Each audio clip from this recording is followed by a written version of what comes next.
To captain Vincent Kompany.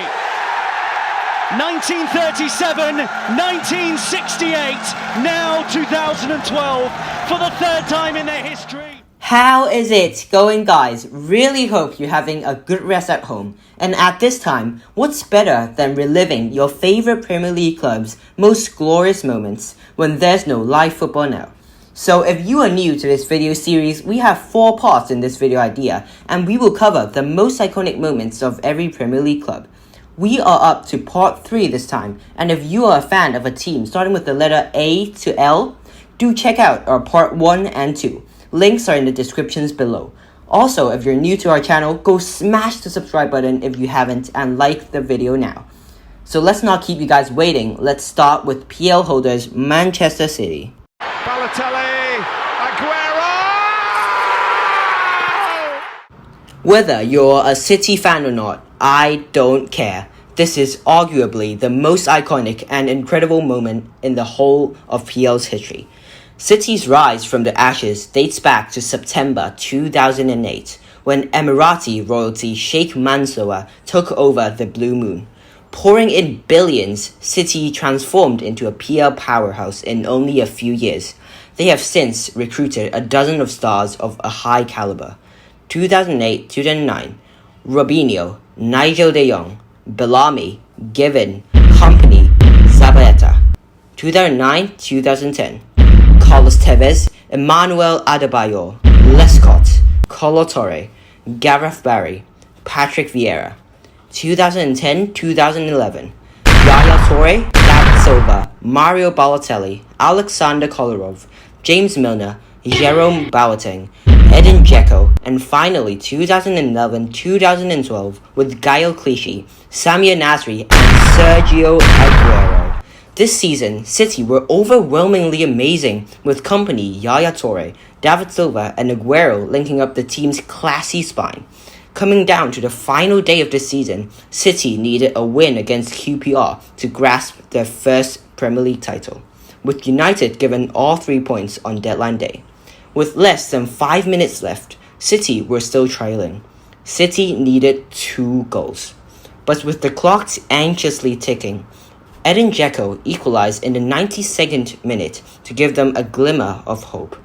Then, in the dying embers of injury time, Aguero collected the ball from Mario Balotelli on the edge of the box before rounding past the defender and slamming it past the keeper to give City their first title in 44 years.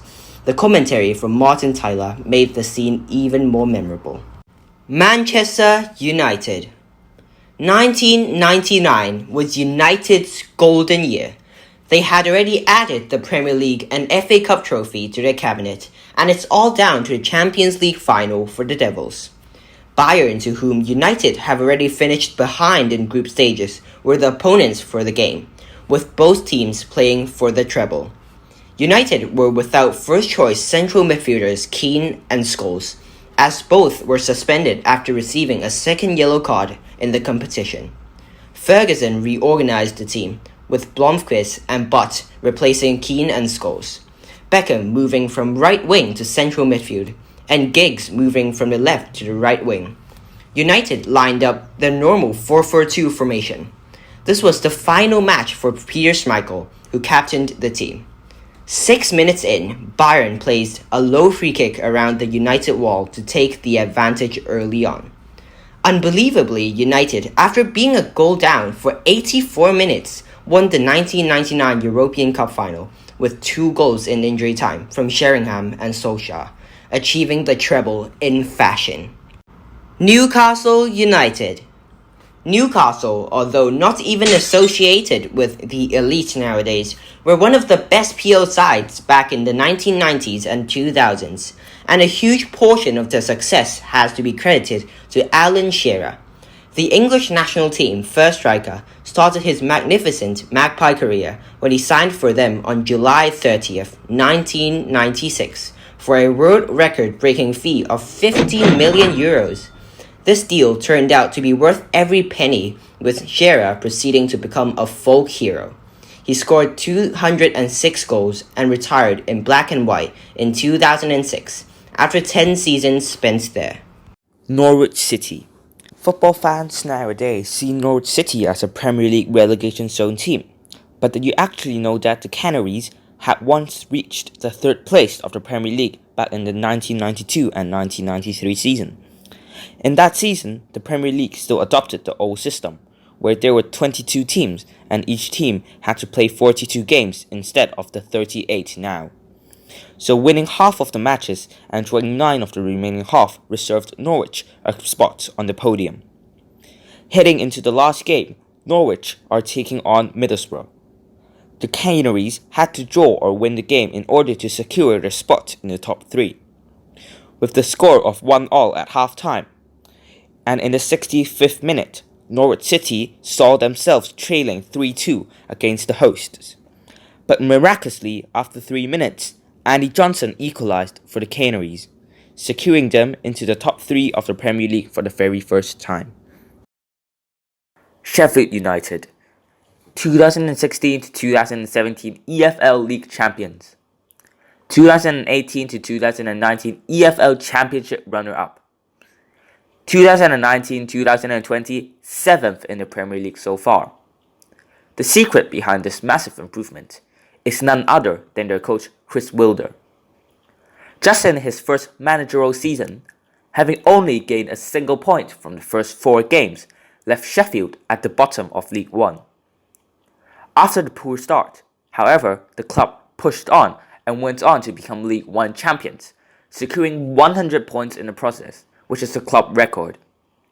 And after winning 7 managerial honours throughout the 4 years he has managed as Sheffield, sees the team being promoted from the EFL League to the Premier League. And surprisingly, unlike Norwich, they are currently sitting at 7th place ahead of 2 traditional powerhouses, Arsenal and Tottenham Hotspur. So comment down below on whether you think that Sheffield United could maintain their Europa League position by the end of the season, given that it would continue. The corner in towards Michael. Dwight York now. Come back to Giggs. And Sheringham! He's done it!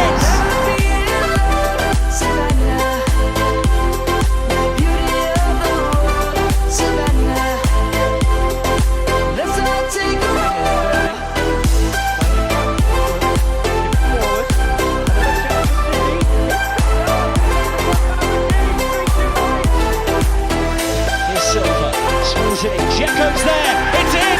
City have got to go back! It's Dzeko! Game on! Together has been the club's motto. Can they produce it right at the end? Aguero, if anyone can, it's him. Back to Balotelli, it runs for Aguero! They've done it! City win the title! It's Aguero with his 30th goal of the season! I don't believe what I'm seeing! Manchester City are the champions of England! And Aguero gets it in added on time! Have you ever seen anything like this before?